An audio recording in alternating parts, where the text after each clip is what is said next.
আসসালামু আলাইকুম বন্ধুরা, কেমন আছেন? আশা করি ভালো আছেন। আলহামদুলিল্লাহ আমিও ভালো আছি।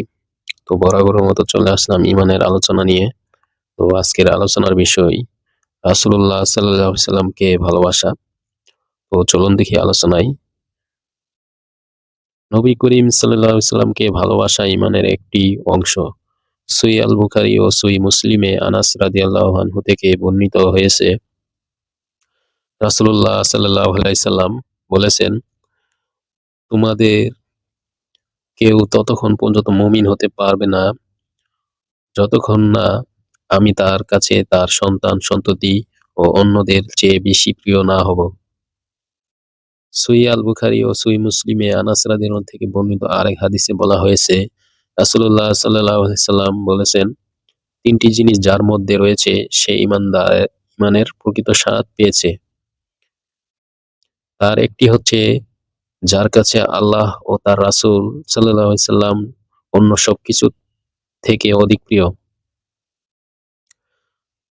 আরেক হাদিসে বলা হয়েছে, এক ব্যক্তি নবী করিম সাল্লাল্লাহু আলাইহি সাল্লামের কাছে এলেন, বললেন, হে আল্লাহর রাসূল, কিয়ামত কবে হবে? রাসূলুল্লাহ সাল্লাল্লাহু আলাইহি সাল্লাম বললেন, তুমি সেজন্য কি ধরনের প্রস্তুতি গ্রহণ করেছ? লোকটি বললেন, হে আল্লাহর রাসূল, সেজন্য বেশি রোজা কিংবা দান সাদকা আমার প্রস্তুতির মধ্যে নেই। আমি কেবল আল্লাহ ও তার রাসূলকে ভালোবাসি। তিনি বললেন, তুমি যাকে ভালোবাসো তার সাথেই থাকবে।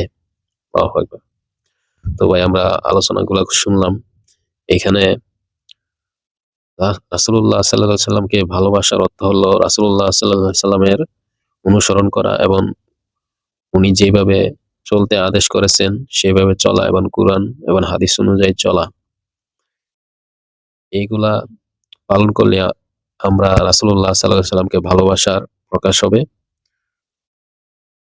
তো যাই হোক, আমরা আলোচনাগুলা বুঝতে পারলাম এবং আমল করার চেষ্টা করব। তো দেখা হচ্ছে আগামী পর্বে ইনশাআল্লাহ। এ পর্যন্ত সবাই ভালো থাকুন, সুস্থ থাকুন। আসসালামু আলাইকুম।